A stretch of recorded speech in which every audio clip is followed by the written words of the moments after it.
privilégio muito grande, graça e paz a todos.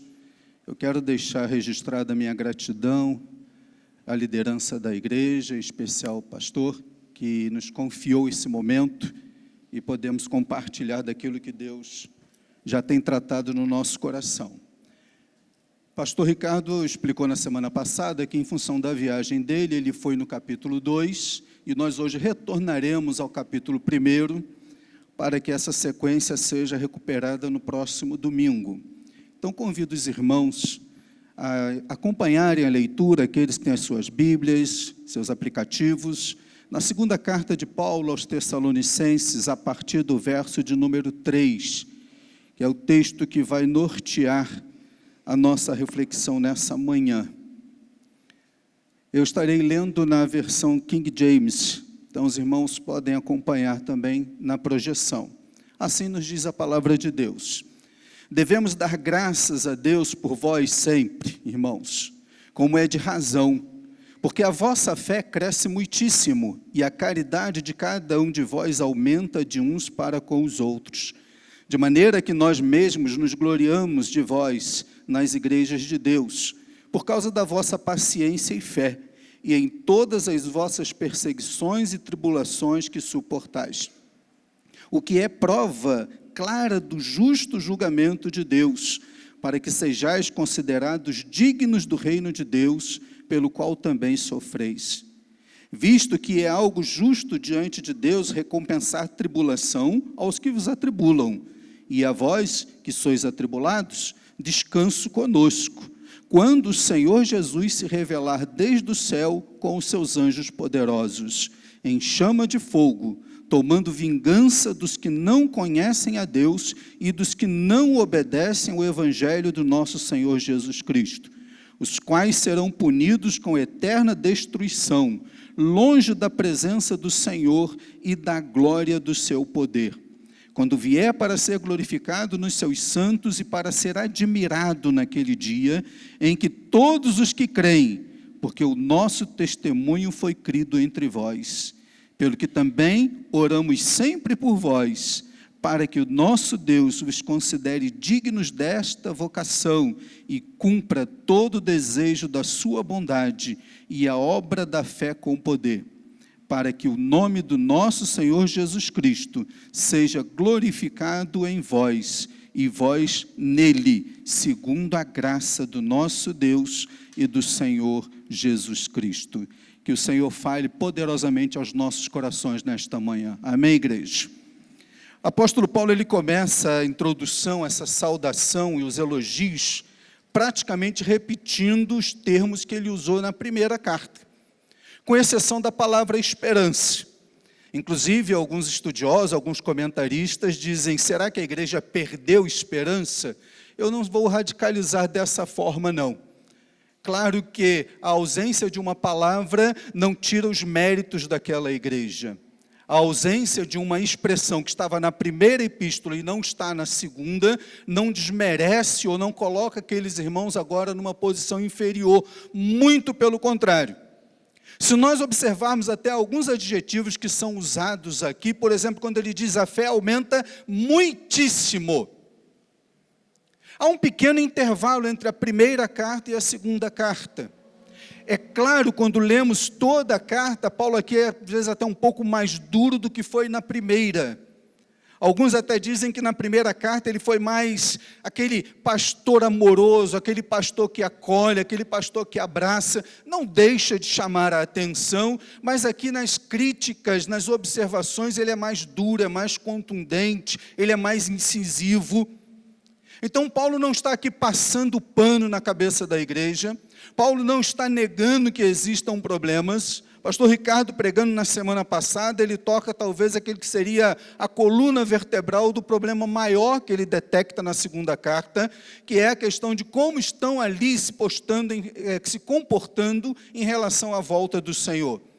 Aqueles que se acomodaram pensando, Jesus vai voltar, então não preciso trabalhar, não preciso estudar, não preciso fazer nada. Então você é um peso para os outros até esta consumação.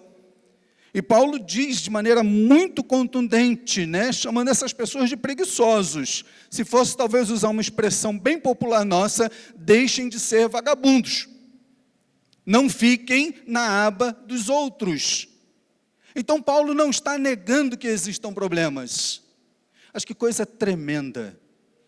Paulo consegue ver virtudes naquela igreja. E ele começa fazendo essa distinção. É uma fé crescente. Eu não lembro qual o comentarista ou em que livro que eu li isso, de que a fé é como um exercício para o músculo. Se ela não for exercitada, ela não cresce. E muitas vezes, infelizmente, na lógica divina, a fé só é exercitada nos momentos das dificuldades, nos momentos dos apertos. E não estamos falando de uma fé que apenas no Antigo Testamento, ou apenas no início da igreja era possível se vivenciar. Mas a mesma fé que podemos viver agora. Não é uma fé pautada apenas numa espiritualidade hipócrita, como foi pregado no domingo passado aqui para nós. Aquele monte de ais que estava ali dizendo da hipocrisia das pessoas. De uma religiosidade de aparência, de uma religiosidade pautada apenas na observância meramente do que está escrito. Não de uma religiosidade em que eu cumpri o meu compromisso com Deus. Eu vim na igreja, entreguei o meu dízimo, a minha oferta, então eu estou bem na foto.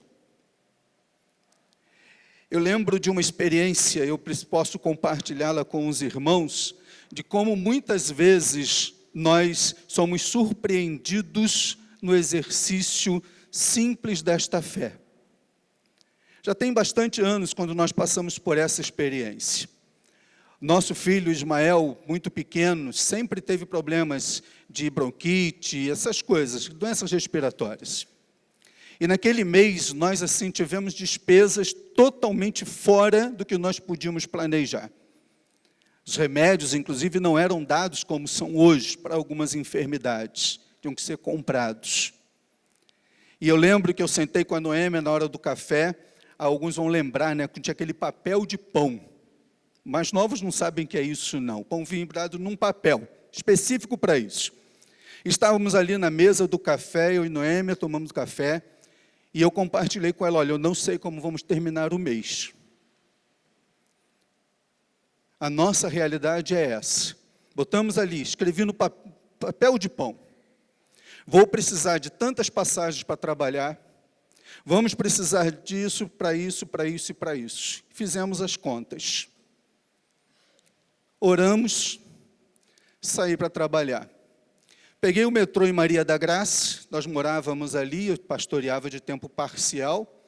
Entrei no metrô, na próxima estação entrou um senhor.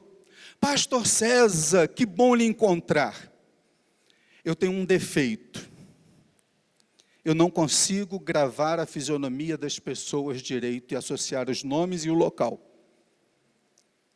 Então, eu estou lá, puxando da memória, de onde eu conheço, conversando com ele. Pastor, eu sabia que eu ia lhe encontrar aqui hoje. Foi de Deus. É mesmo, meu irmão. E a vergonha de dizer, olha, não estou lembrado, me desculpe. Pastor, o senhor uma época fez um serviço para mim, o senhor não quis receber, mas olha, hoje eu preparei um cheque, eu sabia que eu ia lhe encontrar, e a prova de que realmente era coisa sobrenatural, que ele simplesmente enfiou a mão no bolso, pegou aquele cheque e dirigiu para mim. Mamãe e papai me ensinaram o seguinte, seja educado, diga não. Mas a vontade de pegar, né? Não, que isso, meu irmão, eu nem lembrava disso. Não, pastor, eu faço questão. Já que você faz questão, coloquei o cheque no bolso.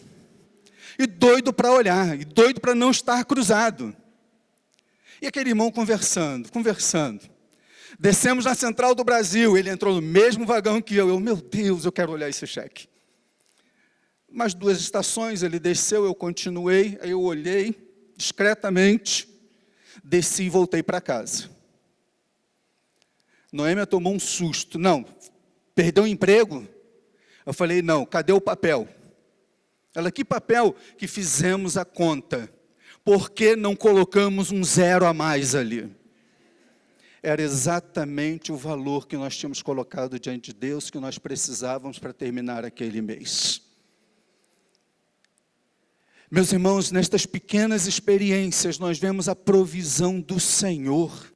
E são através dessas pequenas experiências com Deus que Ele nos ensina a dependermos dEle, a crermos que de fato existe um Deus que se envolve com a nossa história. Ele não está lá sentado no seu trono de glória, indiferente como os deuses gregos, olhando o que acontece e manipulando os homens a seu bel prazer.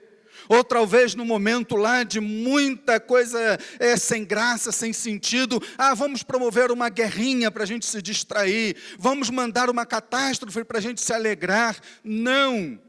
O nosso Deus, Ele entra na nossa história e Ele quer que a nossa fé seja uma fé crescente, uma fé dinâmica, uma fé que impacte não apenas as nossas vidas, mas impacte as pessoas que estão ao nosso redor. Outro grande motivo de gratidão que Paulo externa nesta introdução, nessa saudação, nesse motivo de elogio, é um amor que é transformado em prática. A lógica humana diria que, debaixo de tanta opressão, debaixo de tanta perseguição, e a perseguição sobre a igreja havia aumentado quando Paulo está escrevendo essa segunda carta.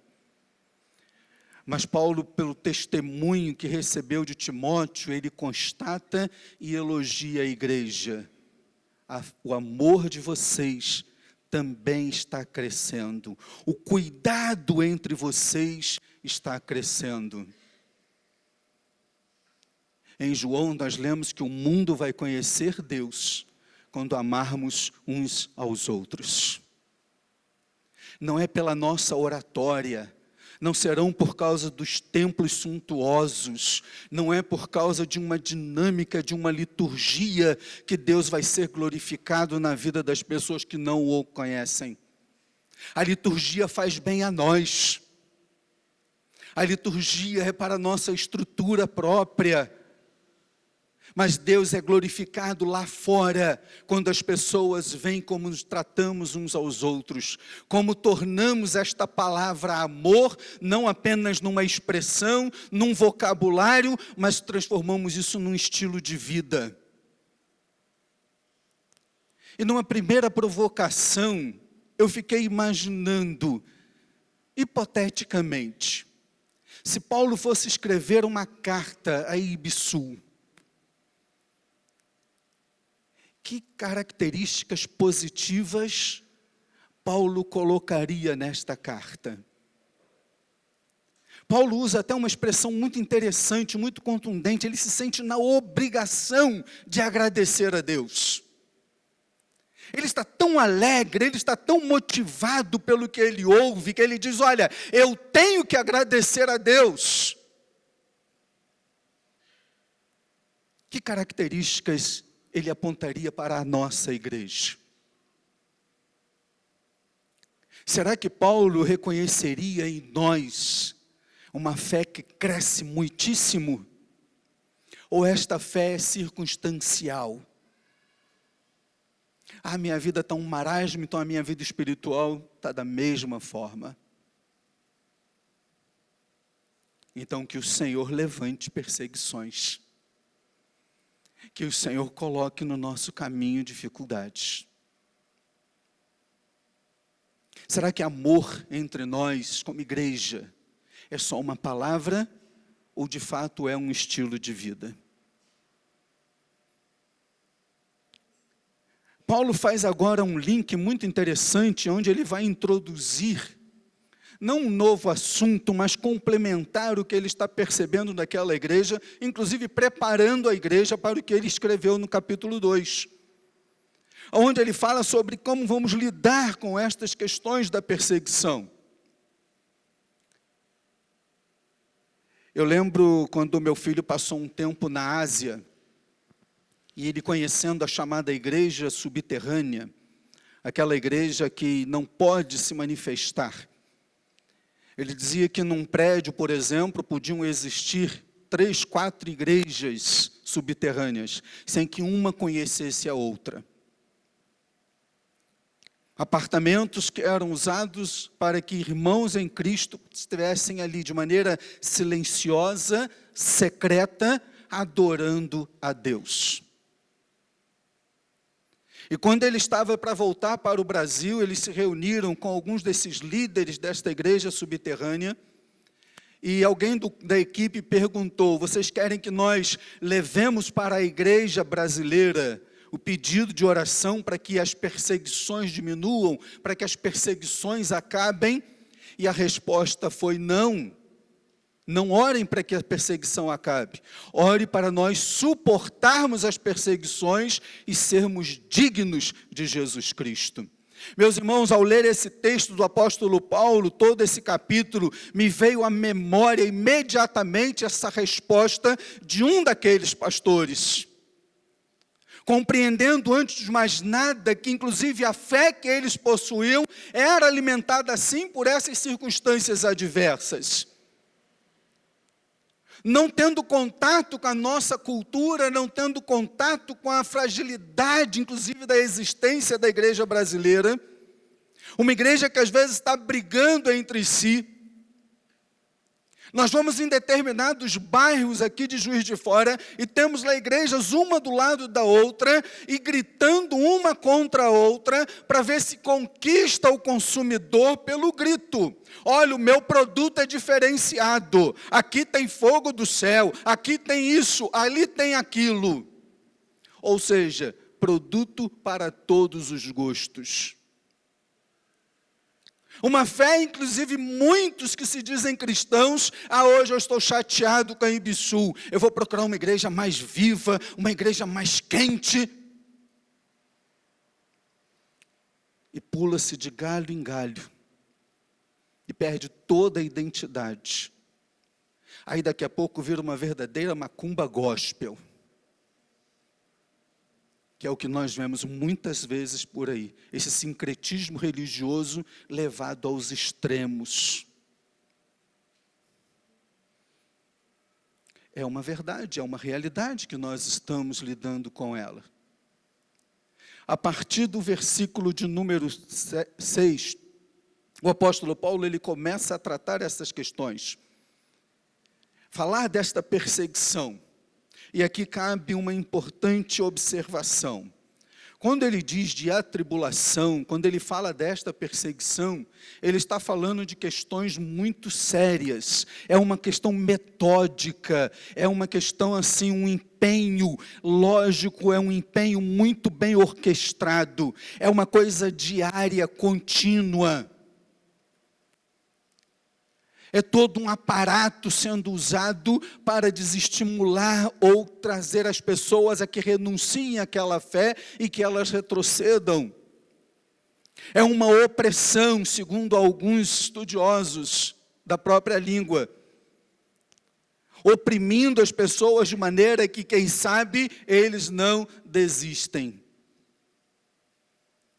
Mas os sangues dos mártires é que promover a própria resistência da igreja e o crescimento dela. Nós não podemos perder de foco de maneira alguma a nossa origem. O que muitos pagaram para que pudessem ficar de pé diante de Jesus Cristo. Quando Paulo está dizendo aqui à igreja sobre esse juízo, sobre esse julgamento que ele vai exercer, Paulo usa uma figura muito forte sobre esse julgamento.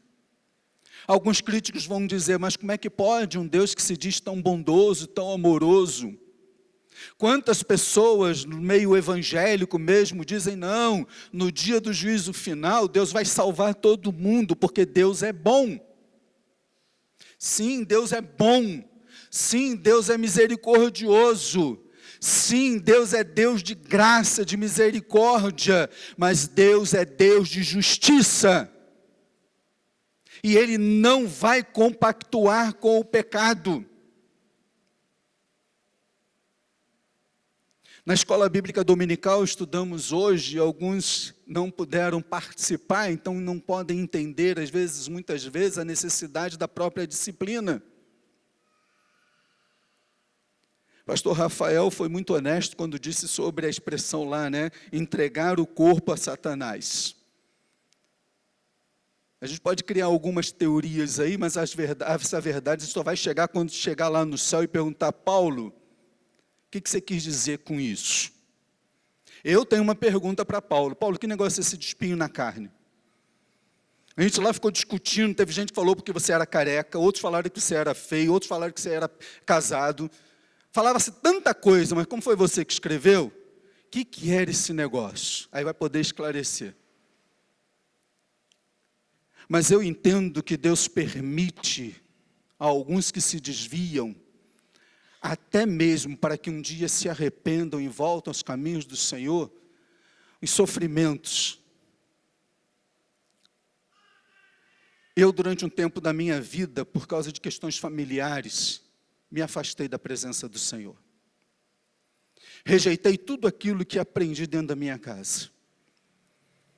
Papai pastor, minha mãe uma excelente plantadora de igreja, mas infelizmente a minha família foi uma família disfuncional. Infelizmente. E aquilo chegou a um ponto em que, num ápice daqueles conflitos, daquelas situações todas, eu simplesmente saí de casa, fui morar na rua, fui revirar lixo para comer. Eu não passava em calçada de igreja. Eu tinha um sentimento, beirando um ódio, aquilo tudo que se cantava, tudo que pregava. Eu dizia para tudo e para todos, se o que está escrito lá fosse verdade, a minha família não tinha sido assim.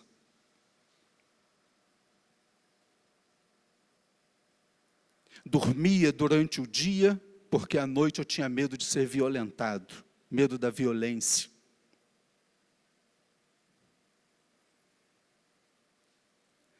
Nesse processo de me afastando de Deus, me afastando da família, um dia me levaram para casa, eu todo sujo. Havia bebido muito, havia misturado um monte de coisas. Quando eu estava chegando em casa, a casa tinha uma pequena escada para chegar na varanda e dar acesso à porta da sala. Meus amigos me levando e eu comecei a passar mal, comecei a colocar para fora tudo aquilo. E aí eles se assustaram, me largaram e eu caí ali, naquele meu próprio vômito. Papai, ouvindo aquele barulho todo, aquela situação toda, foi abrir a porta. Quando eles se abaixaram para me pegar, porque a intenção deles era inclusive me colocar dentro de casa. Meu pai falou: não, pode deixar ele aí. Meus amigos estranharam, mas fazer o quê? Quando eu acordei de manhã, eu pensei, não sei como, mas cheguei em casa. Entrei, tomei um banho, lavei minha roupa, fui dormir mais um pouco. Lá para 2, 3 horas da tarde, acordei, comi alguma coisa, fui para a rua de novo. No final da tarde, meus amigos me encontraram e falaram: poxa, César, o teu pai não entendia dele. Eu falei: o que foi? E eles contaram o que aconteceu. Ah, eu me enchi. Ah, ele vai ouvir poucas e boas agora. Entrei em casa igual o Pop, né? Empurrei a porta, né? Aquela coisa, meti o pé na porta mesmo, né? O olho vermelho, faca na caveira. E despejei. Que pastor que você é? Que Deus é esse que você prega? E falei, despejei todo o meu ódio contra ele. Papai, uma sabedoria de Deus, ouviu tudo aquilo. E quando eu ia virar as costas, ele falou: meu filho, você falou, eu ouvi, só quero te dizer uma coisa, me escuta por favor. Aí eu enchi o peito, olhei para ele, meu filho, eu deixei você lá, porque se é essa vida que você quer, é para você se acostumar com o cheiro. Se essa é a vida que você quer, é para você se acostumar com o cheiro. eu passei a ter problemas para consumir bebida ou usar coisas. Eu sempre lembrava daquela palavra, me acostumar com o cheiro. O corpo entregue a Satanás. Não digo isso, meus irmãos, como orgulho de uma experiência, mas digo isso para mostrar que Deus é justo. Deus me deu diversas oportunidades, até eu andando e parar em Campos de Goytacazes, no norte fluminense, porque lá meu avô morava. Eu cheguei em Campos, procurei uma empresa, eu sou torneiro mecânico formado pelo Senai. Cheguei na porta da empresa e falei, olha, eu sou torneiro mecânico, mas eu estava morando na rua, não tenho documento. Posso fazer um teste? Nem perguntei se tinha vaga. Deus foi tão bondoso que a pessoa, vou fazer um teste contigo, ver se é torneiro mesmo. Me deram lá um desenho, me deram lá um material, aí está o torno. Desenrolei o negócio, mentindo você não está não. Eu tenho trabalho para o turno da noite, sem problema, 10 da noite às 6 da manhã. Ficava andando na cidade durante o dia, à noite eu ia trabalhar. Quando peguei um vale, comprei uma roupinha melhor, fui na casa do meu avô. Orgulho. Meu avô estava desesperado, todos achavam que eu já estava morto. Meu filho fica aqui, eu falei, não, vô, eu estou bem, estou empregado, estou tranquilo, pode deixar. Meu filho, vem almoçar aqui amanhã. Eu falei, não, dia de semana meu pai não vai faltar o serviço, eu não quero que ele falte serviço. Não, vô, eu venho almoçar com o senhor domingo. Porque eu sabia que meu avô ia falar com meu pai ia pegar um ônibus e ia para Campos. E não deu outro. Quando cheguei na casa do meu avô, naquele domingo, o papai já estava lá. E eu pude pedir perdão a ele. E eu pude declarar para ele a vergonha que eu estava sentindo. E como que Deus estava me tratando. E papai falou, meu filho, a sua casa está lá. E eu falei, pai, eu só não volto com o senhor hoje, porque eu estou trabalhando de carteira assinada.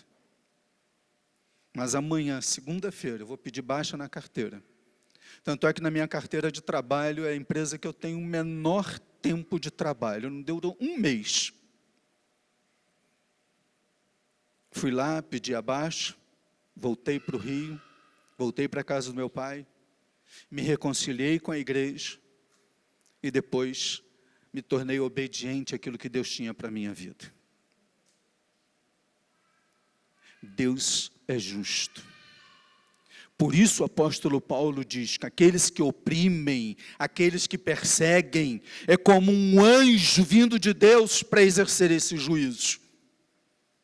Aqueles que se levantam contra vocês, aqueles que são obstáculos ao crescimento da própria igreja, Deus no momento certo vai agir com poder e glória. E compreendemos que, inclusive, fechando esse raciocínio, fechando esta explanação, quando somos fiéis, quando a nossa vida cristã é uma vida saudável, pautada por esta fé que não está ali no marasmo, uma fé da boca para fora, mas uma fé com experiências com o Senhor, uma fé que não nos isenta das adversidades, mas nos leva a uma confiança sobrenatural de que Deus está no controle sim de todas as coisas, Deus está na provisão de todas as coisas, quando independente das circunstâncias nós conseguimos amar. Nós às vezes precisamos de colo, nós às vezes precisamos de alguém que coloque a mão no nosso ombro e diga, estou orando por você e quero orar com você. Mas mesmo assim nós ainda reunimos forças e conseguimos demonstrar e vivenciar este amor na prática. Quando nós confiamos que o Senhor, sim, nós não vitimizamos, nós não nos colocamos como pobres coitados, porque entendemos que tudo, inclusive as adversidades, inclusive as aflições, inclusive as opressões, são para a glória de Deus. Por isso Paulo se orgulha desta igreja diante das outras igrejas. Olha o que Deus está fazendo lá em Tessalônica. Confiem, porque o mesmo Deus que está agindo em Tessalônica vai agir também aqui no meio de vocês. O mesmo Deus que está cuidando dos nossos irmãos é o Deus que continua e vai sempre cuidar de cada um de nós. Que a nossa igreja seja referência para esta geração. Que a nossa igreja não seja apenas um lugar de aconchego para nós. Poxa, que bom estarmos num lugar em que estamos sendo tão bem pastoreados, num lugar em que estamos sendo tão bem alimentados biblicamente, num lugar em que a prioridade não é um conforto, não é um templo suntuoso, não é um templo mega, não é para 2, 3 mil pessoas. Características que precisam ser espalhadas nesse tempo de mentalidade tão vazia.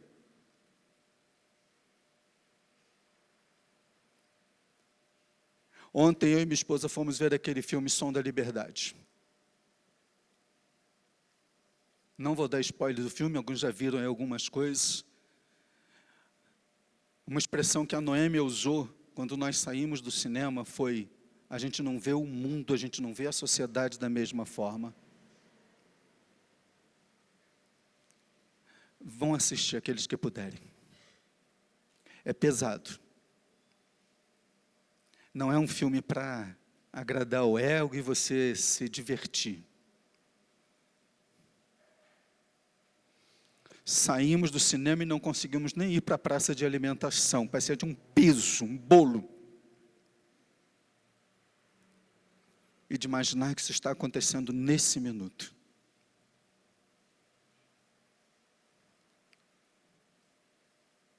O que como igreja podemos fazer de diferente? Como podemos tentar preservar as nossas crianças? E aí tinha uma tribo lá, inclusive, se manifestando lá no shopping. E eu estava olhando para aqueles adolescentes, para aquelas meninas, e pensando, meu Deus, parece que eles estão vivendo num mundo paralelo. Parece que eles estão vivendo como se realmente vivêssemos no Alice no País das Maravilhas.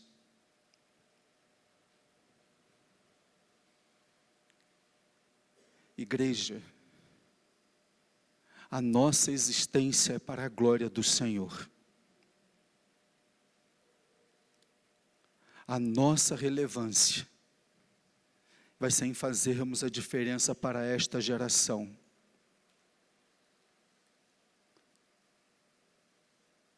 A igreja de Tessalônica aprendeu e foi modelo que nas aflições eles poderiam ser modelo. A igreja de Tessalônica não vivendo apenas nas circunstâncias, viveu um amor prático, uma fé genuína. A igreja em Tessalônica foi consolada de que Deus iria vingar. Não precisamos ficar focados naqueles que se levantam contra a igreja do Senhor, naqueles que querem destruir os nossos valores, querem destruir nossas famílias, querem destruir aquilo que nós cremos. Essa guerra não é nossa, essa guerra já está nas mãos do Senhor e Ele vingará no tempo oportuno. Façamos a diferença agora. Que esta igreja, e a grande ideia para nós concluirmos, que nós queremos compartilhar com os irmãos, é que este Deus soberano, esse Deus justo, Ele recompensará a fidelidade e a perseverança do seu povo. Já teve um momento de querer desistir? Já teve um momento em que o diabo sussurrou em seu ouvido: está valendo a pena? É isso que Deus prometeu para você? Ou aonde está o seu Deus? E o diabo pode sussurrar isso com som audíveis ou pode usar a boca de alguém.